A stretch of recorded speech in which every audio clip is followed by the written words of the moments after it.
My name is Salvatore Garofalo, along with my colleague Stephen Ferenga. We would like to present condensed experiential space comparative dimensional modeling. The problem that we are considering is that schools across the country are implementing touchscreen devices into classrooms without the appropriate support and training for faculty. This may lead to not only needless distractions for students, but also insufficient learning experiences. And this is especially troubling for STEM classes. In STEM classes, the concepts that are covered are spatial, abstract, exist in multiple dimensions, and build upon component parts that are interrelated. Therefore, the context of the presentation of material is critical for long-term conceptual understanding. Interestingly, the study of STEM concepts activates the same brain regions activated by haptic experiences, which is exactly why using a touchscreen device is particularly troubling. While we are not arguing that the use of a touchscreen tablet device is not a haptic and embodied experience, but it is a shell of the haptic and embodied experiences that one would experience if they were manipulating three-dimensional models. Additionally, when we look at the developing adolescent brain, we find that increased screen time leads to lower myelin and white matter development, which could potentially be a problem in the cognitive development of young children. Limited physical movements may negatively impact white matter development as well as conceptual understanding. So in order to appropriately understand three-dimensional science concepts presented in two dimensions, students need representational flexibility to comprehend object representation, which is not developed until later adolescence. So without haptic and embodied experiences, during recall, the motor cortex will not be engaged, which may lead to a deficiency in conceptual understanding. Features such as scale, size, shape, and dimensionality may be impacted by limiting haptic embodied experiences. Increases in screen time have been demonstrated to decrease white matter, slow myelinogenesis, and limit overall brain plasticity, suggesting the extended use of technology has negative effects. However, the current educational technology research does show positive effects of technology in regards to learning STEM concepts, although they have largely ignored a true three-dimensional variable. Swiping on a screen is better than pointing, and pointing or swiping is better than passive viewing. But what about swiping or clicking versus manipulation of three-dimensional models? So that is going to be our primary concern with our experiment.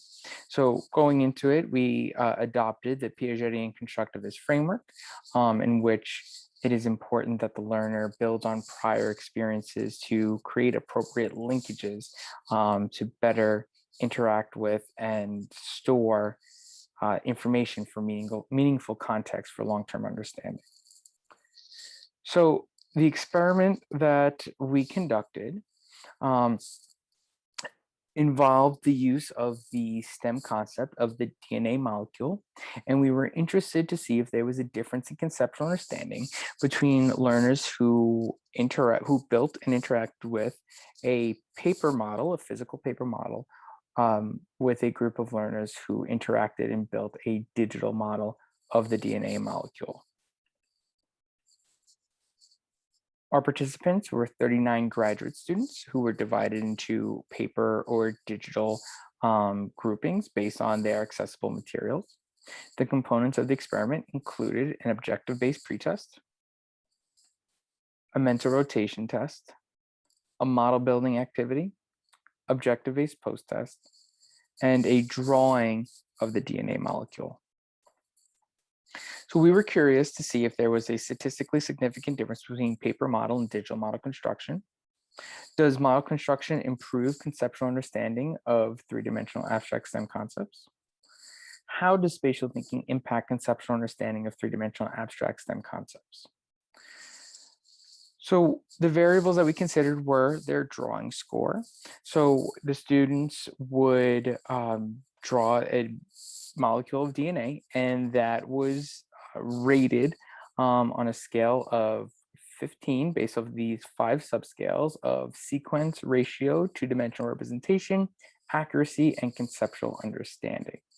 Their spatial score was derived from the score they received on the mental rotation test that was created by Vandenberg and Hughes. Their pretest score, which was based off of their answers to 9 objective-based questions on DNA, form and function from the textbook Life, the Science of Biology. And their post-test score, which was the same test as the pretest. In terms of the model building activity, the digital group created a digital model of DNA by dragging and dropping nucleotides from one side of the screen to the other in an appropriate sequence and binding those nucleotides with phosphates. Whereas the paper model group cut out the sugars, the phosphates, and the nucleotides and built a model as you can see on the right side of the screen.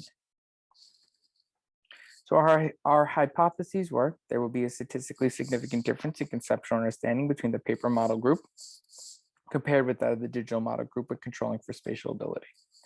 Also, there will be a statistically significant difference between the pretest and post-test scores. So we ran a dependent t-test to compare the pretest scores with the post-test scores to test our second hypothesis, and there was a statistically significant difference in pretest scores and post-test scores with a fairly decent large effect size. An independent t-test was conducted to compare the drawing scores of with the model building group, so either paper or digital, and we did not find a significant difference. An additional independent t-test was conducted to compare post-test scores with model building group, which also did not show statistical significance. We also ran a pair of ANCOVAs. The first ANCOVA was used to measure if spatial ability was a covariate for conceptual understanding as measured by drawing score, and spatial ability was not significantly related to the model drawing score. There was also no significant effect of the group on the model score after controlling for the effect of spatial score. However, in an additional one-way ANCOVA, we did find that spatial ability was significantly related to the objective-based post-test score. However, there was no significant effect of the group on the objective-based post-test score after controlling for the effect of the spatial score. So what we found in this experiment was that the type of model did not impact conceptual understanding through objective-based test or drawing. However, model building in general seemed to have an impact on conceptual understanding through the objective-based tests, as evidenced by the difference between the pretest and post-test scores. Spatial ability must be considered as a potential influence to conceptual understanding, as measured by our ANCOVA. And it is possible that the results would have been different with adolescents as opposed to graduate students for the neurological and cognitive reasoning that was discussed earlier. For future studies, we would like to use